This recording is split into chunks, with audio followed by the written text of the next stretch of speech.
Have you ever wondered why some people stay calm no matter what happens? Why they can walk through storms and still smile like nothing ever touched them? It's not that their lives are perfect. It's that they've learned the secret to protecting their peace. There's something powerful about a man or woman who knows how to guard their peace. It's not about ignoring reality or pretending pain doesn't exist. It's about walking through the fire and refusing to let it burn your spirit. It's about choosing to smile in the middle of the storm, not because everything is fine, but because you've decided nothing is worth losing your mind over. That kind of peace, that kind of strength, doesn't come from the world. It comes from deep within, from faith, from identity, from knowing exactly who you are and whose you are. There will always be something trying to pull you out of your peace. People will lie about you. Friends will disappoint you. Opportunities will slip away. And life, well, life has a way of striking when you least expect it.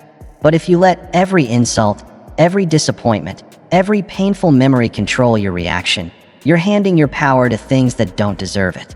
You're better than that.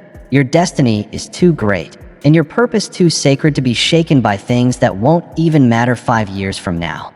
Protect your peace like it's the rarest treasure you own, because it is. Don't give it away because of someone's careless words.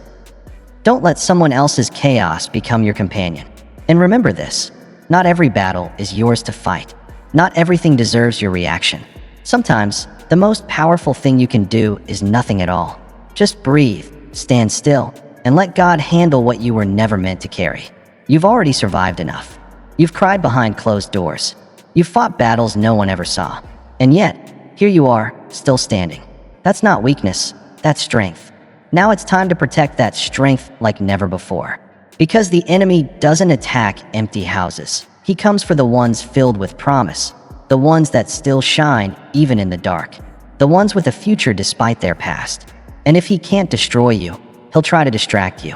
He'll lure you into battles that aren't yours to fight, arguments that drain your spirit, people who provoke you, and moments that tempt you to step out of character. But remember, your peace isn't passive, it's powerful. Peace isn't the absence of trouble, it's the presence of trust. You don't stay calm because you're ignoring reality. You stay calm because you know God is still in control. And if He's in control, why should you lose control? They may talk about you. Let them. They may walk away. Let them go. They may not understand you. And that's okay. It's not your job to fix it. Your job is to stay in peace, walk in purpose, and keep your eyes on the one who knows the end from the beginning. Because when you remain in peace, you confuse the enemy. When you refuse to react, you frustrate every plan meant to steal your joy. That's when God steps in and says, "Now I can fight for you." You can't reach your destiny while trying to settle every score. You can't hear God's voice when your mind is full of noise. That's why you must learn to walk away without bitterness, to speak with grace even when you're angry, and to smile, not because everything is perfect, but because you know it will be. Protect your peace like it's your very life, because in many ways, it is. The world may shake, but don't let it shake you. Keep your posture. Keep your calm. Keep your joy, not because the battle isn't real, but because your God is. And when people wonder how you're still standing, just smile and say, "Because I refuse to give my peace away." There's something about silence that makes people uncomfortable. We live in a world where everyone feels they must speak, respond, and prove a point. Every opinion must be voiced, every attack answered, every rumor corrected. But there's a deeper kind of power in stillness, a strength that doesn't need to shout to be heard. Sometimes the most powerful thing you can do is say nothing at all. But don't mistake silence for weakness. The world will try to convince you that not responding means you're being walked over, that staying quiet means they've won. But real power doesn't panic, and real strength isn't loud. It's composed, steady, and rooted. When you have peace within, when your heart is anchored in something greater than the moment, you don't need to react to every voice trying to pull you out of that calm. Some battles are won only through silence, not because you're avoiding conflict, but because you've learned to master your response. You've come to realize that not every situation deserves your voice. Sometimes silence is the loudest sermon you'll ever preach. It declares, "I'm above this. I know who I am. You don't have the power to disturb the still waters in me."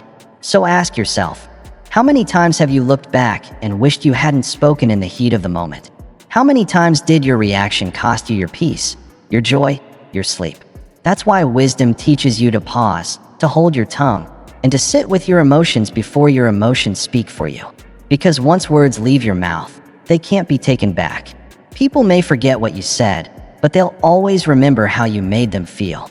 God often does his best work in the quiet. He speaks in whispers, not in shouts. He leads through peace, not pressure.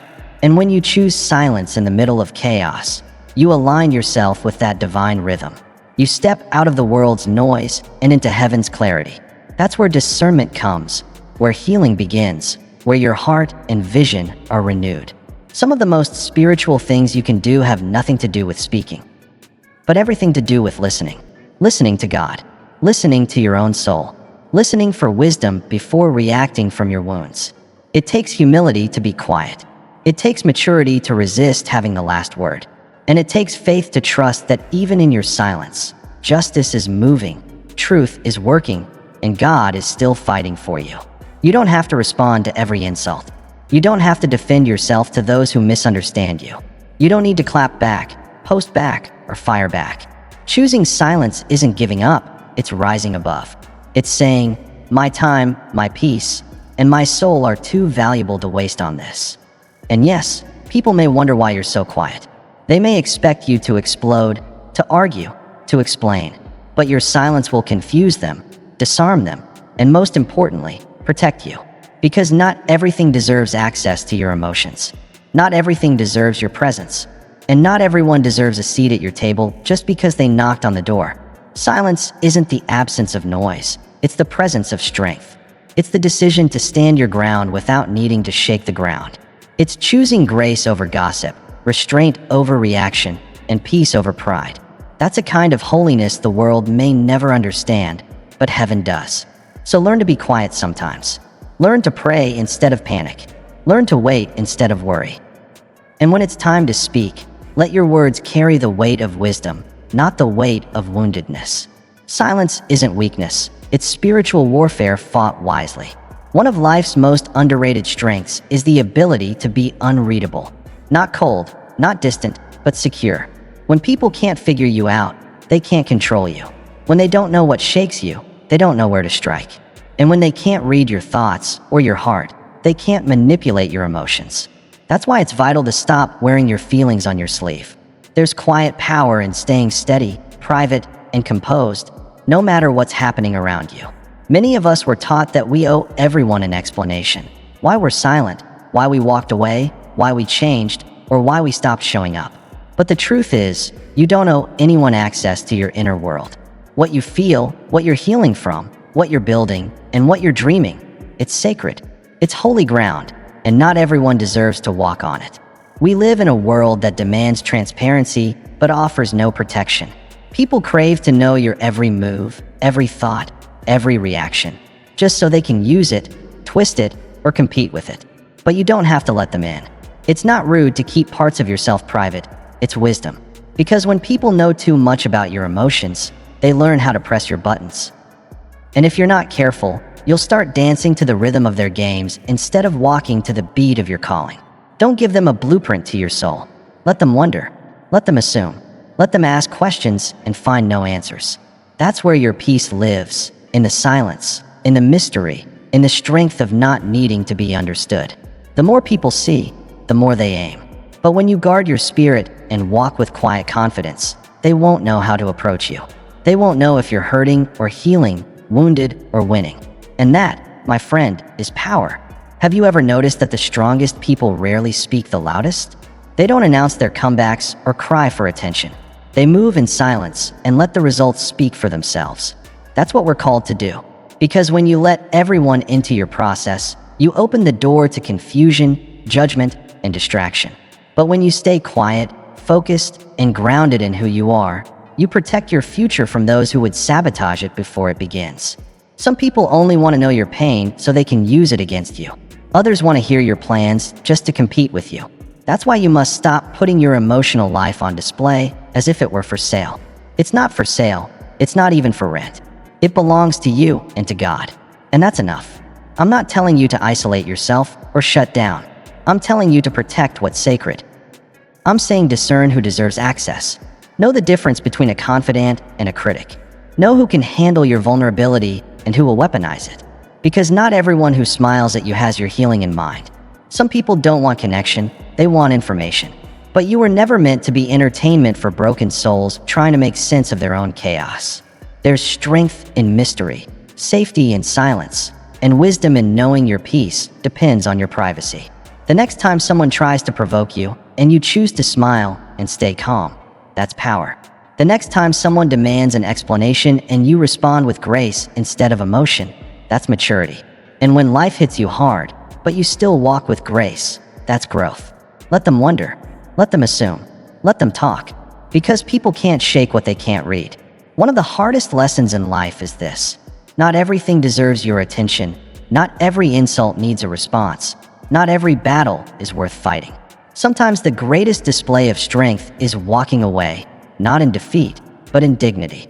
Because when you know who you are, and more importantly, when you know who walks beside you, you don't need to defend yourself against every voice trying to pull you down. As you grow, elevate, and heal, you'll notice something. Chaos will start calling your name. Drama will come knocking. Disrespect will look for a way in. It's almost as if the moment you decide to protect your peace, everything that threatens it shows up to test you. And the enemy doesn't always arrive with horns and a pitchfork. Sometimes he comes disguised as an old friend, a jealous coworker, a toxic ex, or even the voice of your own inner critic. And that's when you have to choose. Will you lose yourself trying to prove something to people who never valued you? Or will you rise above and walk away in peace? It takes maturity to walk away. It takes self-control to stay silent when every part of you wants to respond. Anyone can argue. Anyone can explode. Anyone can get dragged into a war of words and emotions. But it takes real character to stay calm in chaos and keep moving forward without turning back to entertain it. You weren't created to live in constant reaction mode. You weren't called to defend your name, your pride, or your feelings every single day. You were called to be still and know, not to fight and prove. And sometimes, the most spiritual thing you can do is ignore it. Not out of pride, but out of protection. Protection of your peace, your future, your growth. Walking away doesn't mean you're weak. It means you're wise enough to value your time, your energy, and your sanity. You don't have to let everything get under your skin. You don't have to carry what was never yours to begin with. Some people don't seek reconciliation, they seek reaction. And if they can make you react, they've already distracted you from what truly matters. So, when they lie about you, stay silent. When they try to provoke you, walk away. And when someone drags your name through the mud, remember, it's not your job to roll in the dirt with them. Your job is to keep walking, head high, heart clean, and hands free. Because you've got places to go, purpose to fulfill, and peace to protect. And when you walk away, you're not just walking from them. You're walking toward your destiny. You're walking towards something, your calling, your healing, your better days. Every step away from chaos brings you closer to clarity. Every time you refuse to engage with what's beneath you, you rise a little higher. But that doesn't mean it's easy. Your emotions will flare, and your pride will want to respond. That's when wisdom must step in. That's when you remind yourself, this isn't worth my peace. This isn't worth my growth. This isn't worth stepping out of character. You're not being fearful, you're being faithful. Faithful to your progress, to your values, and to your future. Some of the greatest victories are won in silence. Not because you had nothing to say, but because you chose to protect what God is building in your life. Let them talk. Let them assume. Let them twist the story. Truth doesn't need defense when time and character are already speaking for you. You're not here to win every argument. You're here to win the war for your soul. And here's something few will tell you. You are not responsible for how others see you. You could spend your entire life trying to please people, trying to be understood, correcting lies and explaining your choices, and still, someone will twist it. Still, someone will doubt you. Someone will say you've changed when all you did was grow. You weren't called to be understood, you were called to be faithful. And there's a deep peace that comes when you stop chasing people's approval and start resting in the truth of who you really are. People will misunderstand your silence. They'll question your boundaries and misread your growth. Some will think you're distant. Others will say you've become cold or arrogant. But what they don't see is that you've simply learned to value your peace. You've stopped giving explanations that were never owed. You've stopped trying to convince people who already decided who you are. And That is freedom. You don't owe anyone a roadmap to your transformation. If they knew the tears you cried behind closed doors, the nights you wrestled with God, or the prayers that carried you through the valley, they'd understand why you walk differently now. But even if they never do, it's okay. You didn't grow for their approval or heal for their applause. You did it because something within you refused to stay broken. Something believed there was more. And that something is what you protect now. Not through loud declarations, but through quiet decisions. Let them misread you. Let them assume. Let them talk. Your job isn't to manage their opinions. It's to manage your peace. Because trying to fix how people see you will only exhaust you. The truth is, some people need to misunderstand you. Because if they truly saw you, they'd have to face their own unwillingness to grow. They'd have to confront the reality that the version of you they were comfortable with no longer exists. And yes, it hurts. It hurts when people twist your growth into pride, when they mistake your silence for rejection, when they call your distance fake, when all it really is the boundary that should have been there all along. But pain isn't always a sign that something's wrong. Sometimes, it's proof that something is finally right. You've stopped giving yourself away for free. You've stopped showing up empty just to feel seen. You've stopped performing for acceptance. Healing comes at a cost, but it's worth every ounce of it. Because you can't please everyone and protect your peace at the same time. You have to choose. And when you choose peace, you choose alignment with your purpose. You choose clarity over confusion. You choose God's voice over the noise of the crowd. After all, the same crowd that cheers for you today could turn on you tomorrow. That's why you can't build your identity on applause. You build it on the unshakable foundation of truth. Let them talk. Let them watch. Let them wonder. Your job is to stay grounded, stay humble, stay aligned. Keep walking in grace. Keep choosing wisdom. Keep protecting your space, your mind, and your spirit. Because the more you grow, the less you'll crave understanding. You'll find peace not in their approval, but in the quiet confidence that you owe.